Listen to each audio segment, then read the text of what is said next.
दोस्तों, जब भी हम कोई प्रेरक कहानियां या फिर प्रेरित करने वाली वीडियोस देखते हैं तो हमारे अंदर एक उत्साह सा भर जाता है, एक जोश सा भर जाता है।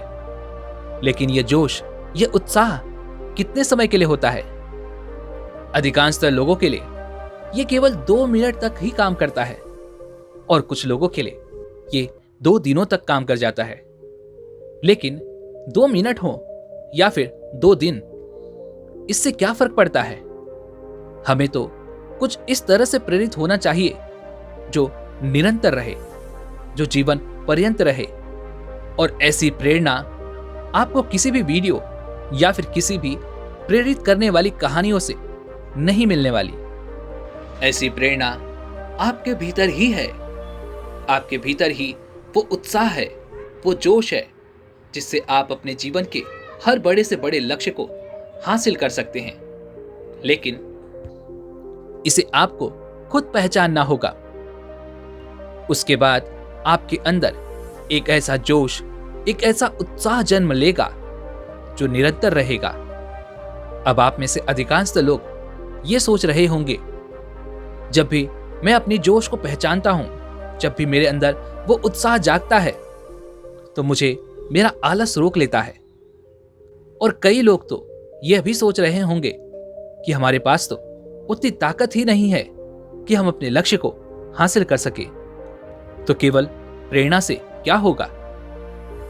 दोस्तों, मैं आपसे एक सवाल पूछना चाहता हूं। क्या आपको लगता है आलस्य का ताकत और कमजोरी से कुछ लेना देना है? क्या शारीरिक रूप से ताकतवर, बलवान इंसान कभी आलस का शिकार नहीं हो सकता?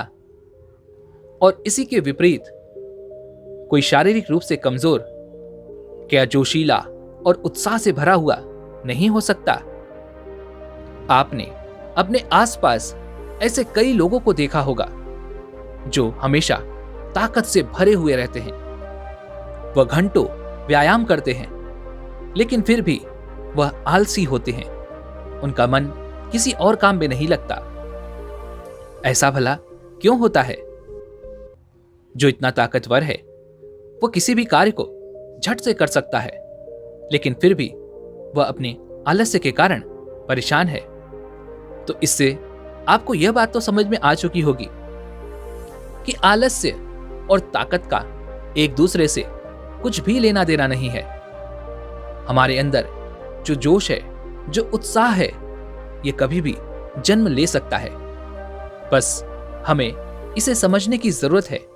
यदि आप इसके केंद्र तक पहुंच गए, इसे अच्छे से समझ लिया, तो आपके अंदर जो जोश पैदा होगा वो आजीवन आपके साथ उसी तरह से बना रहेगा। और इसके अलावा आलस्य आपको कभी भी जीवन भर छू तक नहीं पाएगा। तब आपको किसी भी प्रेरक कहानी या फिर किसी भी प्रेरणा देने वाली वीडियो तक की जरूरत नहीं पड़ेगी, क्योंकि जो उत्साह, जो जोश आपको अपने काम को पूरा करने के लिए चाहिए, वो आपके भीतर ही मौजूद होगा। इसे और अच्छे से समझने के लिए आज की जो कहानी मैं आपको सुनाने जा रहा हूं, इस कहानी के माध्यम से आप यह समझ सकेंगे कि किस तरह से आप अपने आलस्य का त्याग कर सकते हैं और हमेशा प्रेरित रह सकते हैं, जिससे आप अपने जीवन के बड़े से बड़े लक्ष्य को आसानी से प्राप्त कर सकते हैं। बहुत समय पहले की बात है। किसी नगरी में एक क्रूर राजा रहा करता था। वह राजा अपनी प्रजा से लगान लिया करता था, और वह ऐसा समय था जब हर व्यक्ति खेती किया करते थे। खेती बाड़ी करके ही वह अपना जीवन बिताया करते थे। उसी समय की बात है, उस राजा की नगरी में एक युवक रहता था जिसका नाम था अनिल। अनिल अपने पिता के साथ रहा करता था। अनिल अपने पिता के साथ खेतीबाड़ी में हाथ भी बटाया करता था। लेकिन धीरे धीरे उसके पिता अब बूढ़े हो गए थे, लेकिन अब तक उन्होंने खेतीबाड़ी के उन कामों को छोड़ा नहीं था। दूसरी तरफ अनिल शारीरिक रूप से अत्यधिक ताकतवर था, जिस काम को करने के लिए 4 से 5 लोगों की आवश्यकता पड़ती थी, वह काम अनिल अकेले ही कर देता था। वह शारीरिक रूप से अत्यधिक बलवान था। अनिल की मां अपने घर पर पशुपालन भी करती थी, लेकिन उस राज्य का राजा बहुत ही क्रूर था, जो अपने राज्य के लोगों से लगान लिया करता था। जो भी लोग खेती बाड़ी करके अनाज पैदा करते, उसका बहुत सा हिस्सा उन्हें लगान में देना पड़ता था। इसलिए गांव वाले अपने खाने पीने की चीजें उगाने के लिए खेत में अत्यधिक मेहनत किया करते थे, क्योंकि वह क्रूर राजा लगान के तौर पर उनसे अत्यधिक अनाज छीन लिया करता था। और इतना लगान देने के बाद उनके पास खाने पीने के लिए भी भरपूर अनाज नहीं हो पाता था। इसलिए वे लोग अत्यधिक मेहनत करते थे कि पूरे साल के लिए उनके पास अनाज इकट्ठा हो पाए। लेकिन अब अनिल के पिता अत्यधिक बूढ़े हो चुके थे, लेकिन वह खेती बाड़ी के मामले में बहुत ही अनुभवी थे। उन्हें यह पता था कि कौन सी फसल कब लगानी है, कौन सी फसल को कितना पानी चाहिए, कौन सी फसल पर हमें कितनी मेहनत करनी चाहिए और कौन सी फसल को कब और क्यों काटना चाहिए। अनिल के पिता बहुत ही अनुभवी थे और वह मेहनत करने से कभी भी पीछे नहीं हटते थे। यहां तक कि ठंडियों के मौसम में जब अधिकांशतः लोग ठंडी से ठिठुर कर घर में ही बैठा करते थे, उस समय भी वह अपने खेतों में पानी देने के काम को बड़ी आसानी से कर लिया करते थे।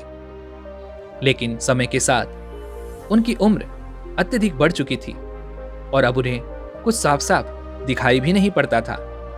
इसलिए रातों को फसल में पानी देना अब उनके लिए जोखिम भरा हो चुका था, क्योंकि फसल में बहुत से जंगली जानवर भी आ जाया करते थे, जिससे अनिल के पिता को जान का खतरा भी हो सकता था। इसी कारणवश अनिल की माता अत्यधिक चिंतित रहती थी कि कहीं उन्हें कुछ हो ना जाए, और वह अक्सर अपने बेटे अनिल से कहती थी, बेटा, अब तुम्हारे पिता बूढ़े हो गए हैं और तुम अभी भी जवान हो, क्यों न तुम ही सारा काम काज संभाला करो। फसल की सारी जिम्मेदारी तुम अपने सर क्यों नहीं ले लेते। जरा सोचो, सब लोग क्या कहेंगे कि जवान बेटा घर पर सो रहा है और बूढ़ा बाप खेतों में मजदूरी कर रहा है। तुम्हें यह सुनकर अच्छा लगेगा? तुम इतने ताकतवर हो, तुम्हारा शरीर इतना बलवान है, तुम चाहो तो खेतों के कार्य को बड़ी ही सरलता से कर सकते हो। तुम ये सारे जिम्मेदारियां अपने कंधे पर क्यों नहीं ले लेते। लेकिन अनिल अपनी माता की बातों को अनसुना कर देता। अनिल की मां की बातों का अनिल पर कोई असर नहीं होता, और यह देख अनिल की माता मन ही मन रोया करती। उन्हें यह समझ नहीं आ रहा था कि आखिर उनका बेटा कब ये सारी जिम्मेदारियां संभालेगा। दूसरी तरफ अनिल केवल अपने दोस्तों के साथ गप्पे लड़ाने का काम किया करता था, तरह तरह के खेल खेला करता था, लेकिन अपने पिता की मदद करने के लिए वह कभी आगे नहीं बढ़ता। एक दिन जब अनिल के पिता फसल में पानी दे रहे थे, तभी अचानक और आश्चर्यचकित रूप से उनकी मृत्यु हो गई। वहां पर कोई भी और मौजूद नहीं था, जिस कारण कोई भी उनकी मदद नहीं कर सका। और जब यह बात अनिल को पता चली, तो वह दौड़ा दौड़ा अपने खेतों पर गया और अपने पिता को देखकर फूट फूट कर रोने लगा। उसने अपने पिता को अपने दोनों हाथों में उठाया और उन्हें लेकर अपने घर पहुंचा।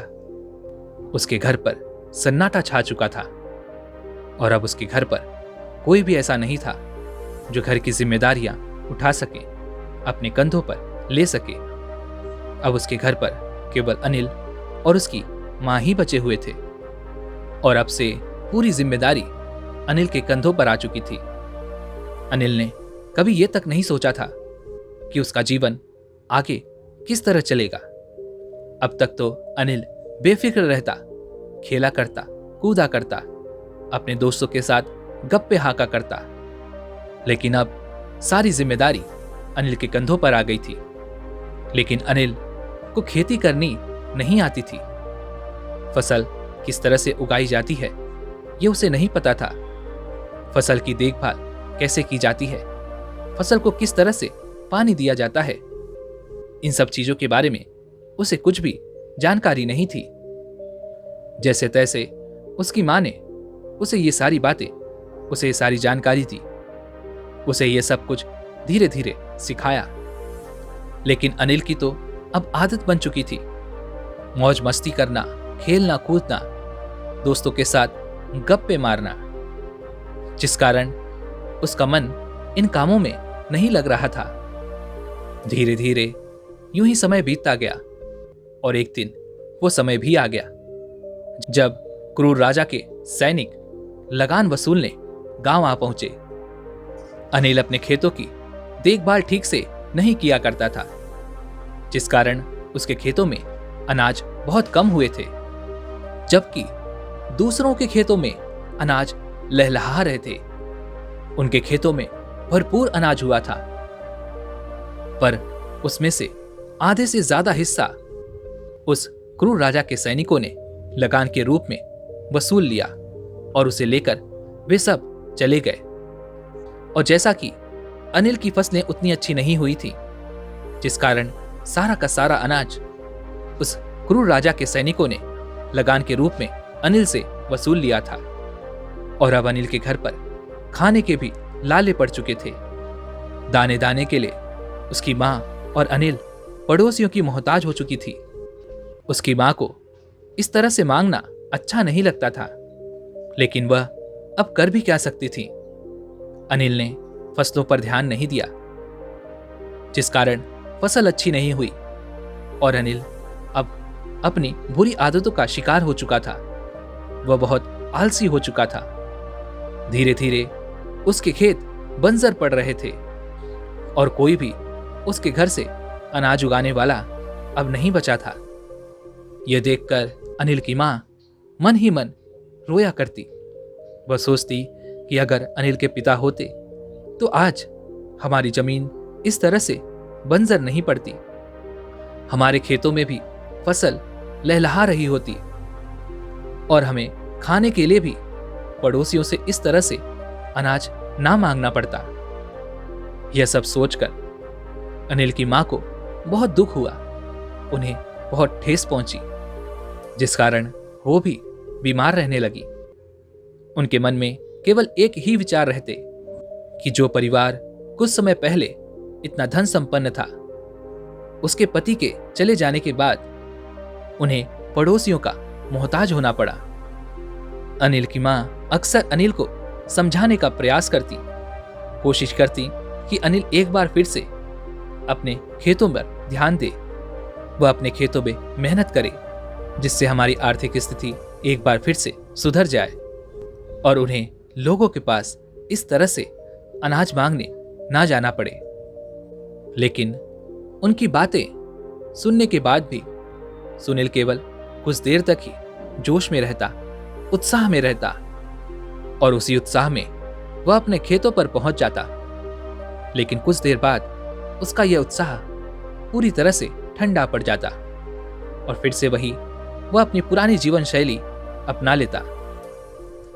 यह देखकर उसकी माता बहुत दुखी हो जाती, बड़ी चिंतित रहती और एक दिन वह अनिल के सामने फूट फूट कर रोने लगी। कहने लगी, बेटा, अगर तुम इसी तरह से अपना जीवन व्यतीत करोगे तो आगे चलकर तुम अपने जीवन में क्या कर पाओगे? यदि तुम इसी तरह से अपने दोस्तों के साथ केवल अपना समय बर्बाद करते रहोगे तो एक दिन हमें यह घर भी छोड़ना पड़ जाएगा। हमें दर दर की ठोकरें खानी पड़ेंगी और हमारी मदद करने भी कोई नहीं आएगा। तभी अनिल अपनी मां से कहता है, मां, मैं क्या करूं? जब भी तुम मुझे कहती हो जाओ खेतों में काम करो, उस वक्त तो मेरे अंदर बहुत उत्साह होता है। मैं अपने खेतों पर काम करने के लिए पहुंच भी जाता हूं, लेकिन कुछ देर बाद ही मेरा मन उस काम में नहीं लगता। हर रोज रात को मैं यह सोचकर सोता हूं कि सुबह उठकर मैं खेतों में जाऊंगा और खूब मेहनत करूंगा, खूब लगन से अपने खेतों को एक बार फिर से हरी भरी फसलों से लहरा दूंगा। लेकिन जब सुबह होती है तो मुझे बिस्तर छोड़ने का मन ही नहीं करता। पता नहीं मुझे क्या हो गया है। मैं अपनी इस आदत से खुद भी बहुत परेशान हो चुका हूं। मैं इन चीजों से छुटकारा पाना चाहता हूं, लेकिन मां, मैं क्या करूं? मुझे कुछ समझ नहीं आ रहा। पिताजी के जाने के बाद मैंने बहुत प्रयास किए। मैंने कई बार अपने आप को यातनाएं तक दी, लेकिन उसके बावजूद मेरी ये आदतें मेरे पीछा नहीं छोड़ना चाहती। मां, अब मैं क्या करूं? तुम ही बताओ। जब अनिल ये सारी बातें अपनी मां से कह रहा था, तभी उसी के पास में रहने वाला एक पड़ोसी ये सारी बातें सुन रहा था। वह पड़ोसी यह सुनकर तुरंत ही अनिल के पास आया और उससे कहने लगा, बेटा, आज जो तुम्हारी हालत है, ऐसी ही हालत मेरे बेटे की भी हुआ करती थी। लेकिन तभी मुझे किसी ने बताया था कि पास ही के गांव में एक बहुत भिक्षु रहते हैं। तुम अपने बेटे को वहां ले जाओ। जब मैं अपने बेटे को वहां पर ले गया तो न जाने उन्होंने ऐसा क्या कहा कि मेरा बेटा पूरी तरह से बदल गया। वो पहले से बहुत मेहनत करने लगा। सुबह उठते ही वह बिना बोले खेतों में जाकर काम करने लग गया और वह अपने कामों को खूब मन लगाकर किया करता। यह सब देखकर मैं भी बहुत आश्चर्यचकित रह गया था। आखिर उस बौद्ध भिक्षु ने उसे ऐसा क्या बताया, यह तो मैं नहीं जानता। लेकिन मैं तुमसे इतना ही कहूंगा कि एक बार तुम भी उन बौद्ध भिक्षु के पास जाकर उनसे प्रार्थना करो कि वह तुम्हें कोई राह दिखाएं।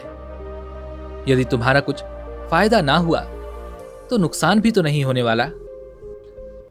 अपने पड़ोसी की यह बात सुनकर अनिल की माता अनिल से कहती है, बेटा, एक बार जाकर देख लो, देखने में क्या जाता है। और अगर उसके बाद भी तुम्हारे अंदर यदि कोई बदलाव नहीं होता तो फिर मैं ये सब सह लूंगी। लेकिन तुम्हें अपने आप को बदलने का अथक प्रयास करना ही होगा। तुम्हारे अंदर इतनी क्षमता है, तुम ताकतवर हो, फिर भी तुम कोई काम नहीं करते हो।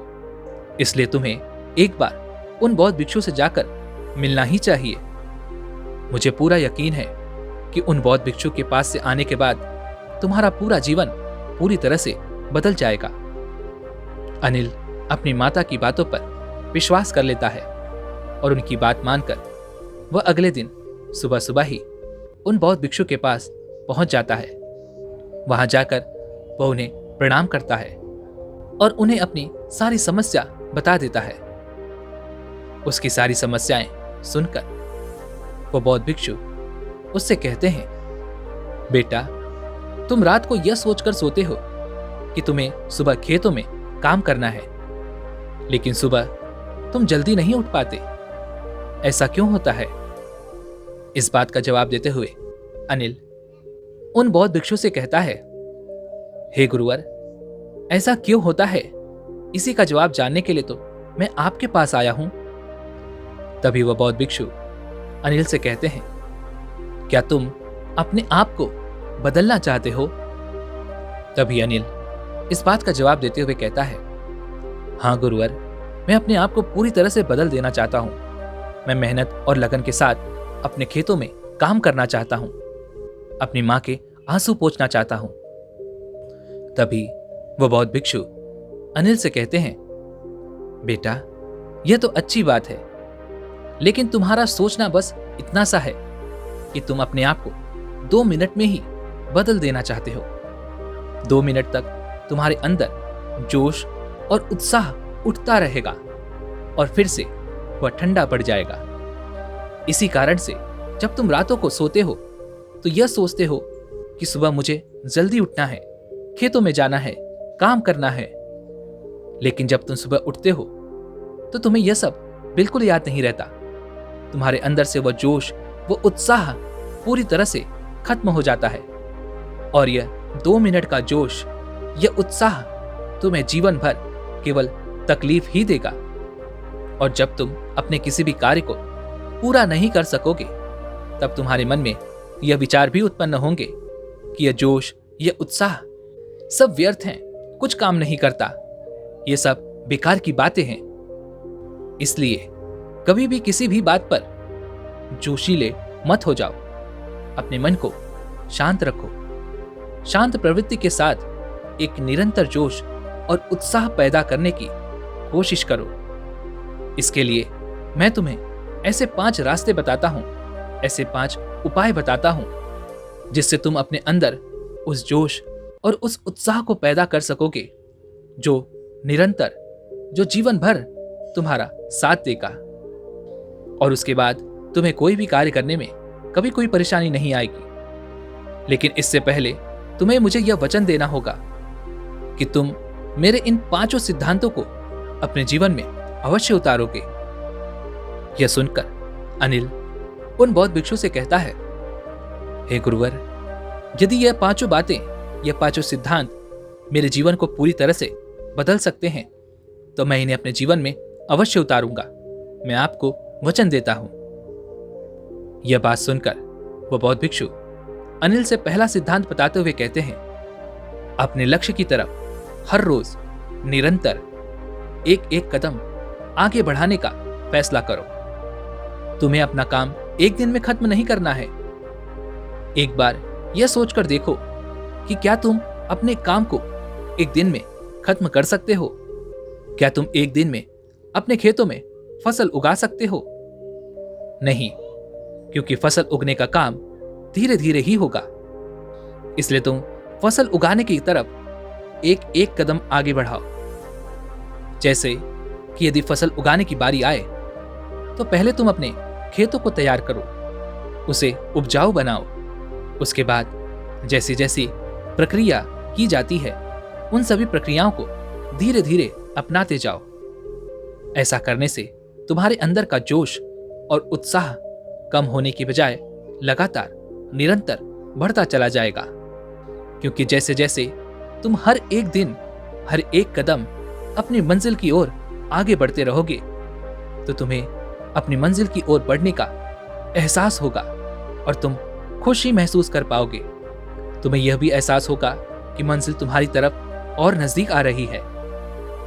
इसलिए जैसे जैसे मंजिल तुम्हारे करीब आती जाएगी वैसे वैसे तुम्हारा जोश और उत्साह बढ़ता चला जाएगा। जैसे जब कोई व्यक्ति किसी पहाड़ की चोटी पर चढ़ना चाहता है तो शुरू में उसे वह पहाड़ बहुत ऊंचा दिखाई देता है।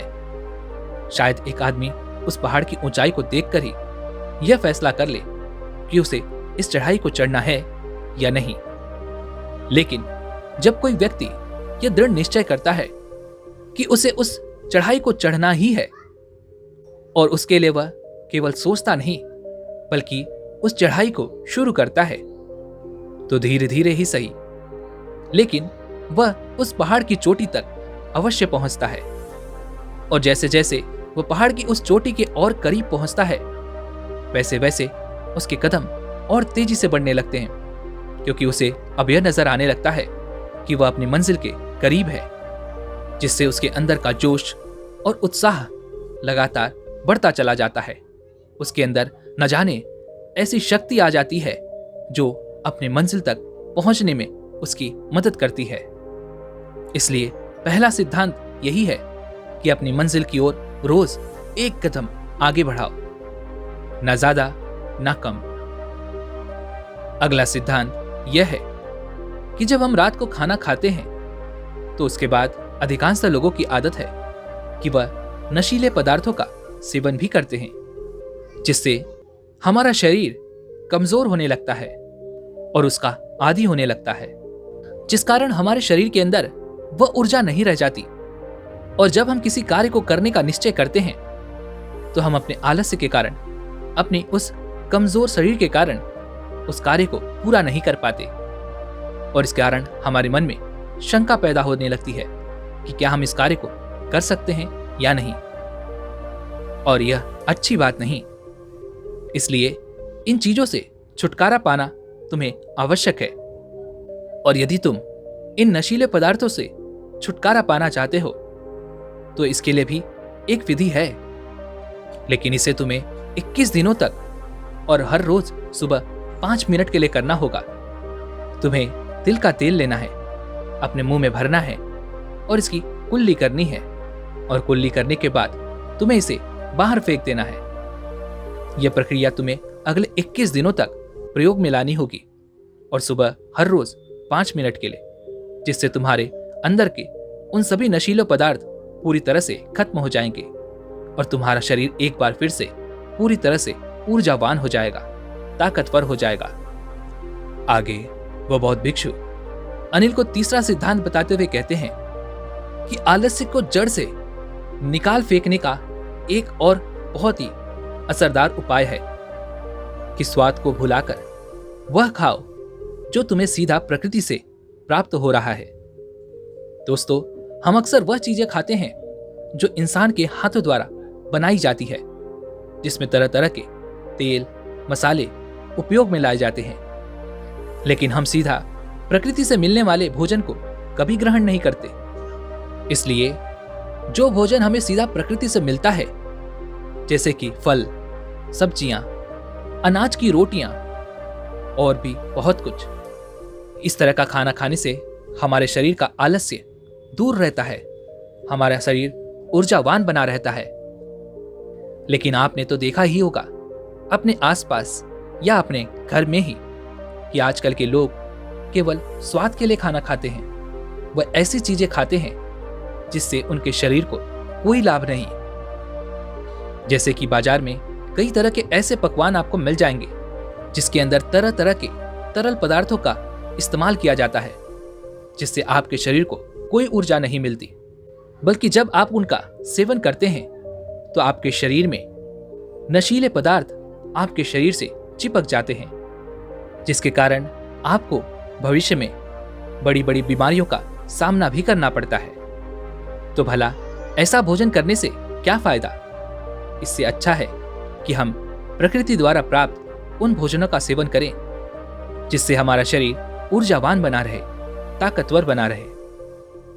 आगे वह बौद्ध भिक्षु अनिल से अगला सिद्धांत बताते हुए कहते हैं, बेटा, हम सभी मनुष्य इस संसार में कर्म करने आए हैं, तो अपने कर्म को अपना कर्तव्य समझो और इसमें अपना पूरा योगदान दो।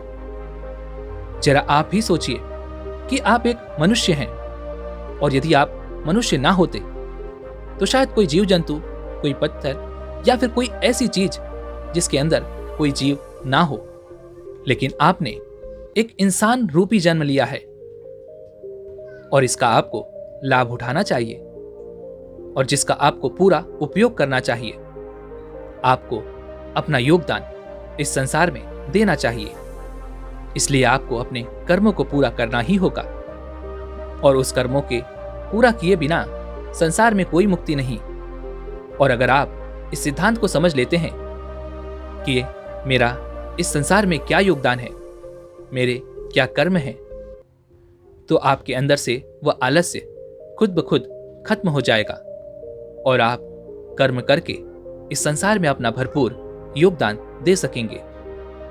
आगे वह बौद्ध भिक्षु अनिल को आखिरी बात बताते हुए कहते हैं कि हम में से अधिकांश लोग यह सोचते हैं कि सभी कोई तो वही कार्य कर रहा है, यदि हमने नहीं किया तब भी तो वह कार्य पूरा हो ही जाएगा, तो फिर उस कार्य को करने के लिए हमारी क्या जरूरत है? जब पहले से ही उस कार्य को अधिकांश लोग कर रहे हैं तो उस कार्य को करने में मेरी क्या जरूरत है? यही सोच हमें अपने कर्मों से रोक लेती है और हम कभी भी अपने कर्मों को पूरे योगदान के साथ नहीं कर पाते। लेकिन यदि उस कार्य को हम अपना कर्तव्य समझे, अपने उस कर्म को अपना कर्तव्य बना ले, उसे पूरी जिम्मेदारी के साथ करें, हम उसे यह समझ लें कि वह कार्य तो हमारा ही है और हमें ही उसे पूरा करना है, तब आपको अपनी जिम्मेदारियों का एहसास होगा और तब आप अपने उस कर्म को पूरा करने के लिए अपना 100% योगदान भी अवश्य देंगे। और यह भी एक ऐसा सिद्धांत है जिससे आपके मन का वह आलस्य पूरी तरह से नष्ट होने लगेगा और आप अपने जीवन के हर कार्य को करने में सक्षम होंगे। आपके अंदर सकारात्मक ऊर्जा का प्रवाह होने लगेगा। आप हर चीज को सकारात्मक रूप से देखने लगेंगे और इसी वजह से आप अपने अंदर की उन नकारात्मक ऊर्जाओं को नष्ट भी करेंगे। और जब आपके अंदर यह सोच विकसित हो जाएगी, तब आप अपने किसी भी लक्ष्य को पाने से कभी पीछे नहीं हटेंगे। आप अपने उस लक्ष्य को पाने के लिए जितनी मुमकिन हो सके उतनी मुमकिन कोशिश अवश्य करेंगे। इतना कहकर वह बौद्ध भिक्षु शांत हो गए और वह अनिल भी यह समझ चुका था कि वह अपने जीवन में किन किन गलतियों से गुजर रहा है और उसे अपने जीवन में किन बातों को उतारना चाहिए। उसने उन बौद्ध भिक्षु को प्रणाम किया और वापस अपने घर की ओर लौट आया। धीरे धीरे उसने खेती में काम करना शुरू किया। अब की बार उसने खूब मेहनत की, खूब लगन के साथ उसने अपना पूरा काम किया और अब की बार उसके खेतों में दूसरे गांव वालों से अनाज अधिक मात्रा में और बहुत अच्छे उत्पन्न हुए थे। दोस्तों, उम्मीद है कि आपने आज की इस वीडियो से जरूर कुछ न कुछ सीखा होगा। तो आज की इस वीडियो को लाइक और अपने दोस्तों के साथ शेयर करना ना भूलें और हमें ऐसे ही सपोर्ट करने के लिए चैनल को सब्सक्राइब और घंटी बटन को भी जरूर दबा दें। चलिए मिलते हैं ऐसी एक और वीडियो में, तब तक के लिए अपना ख्याल रखें। धन्यवाद।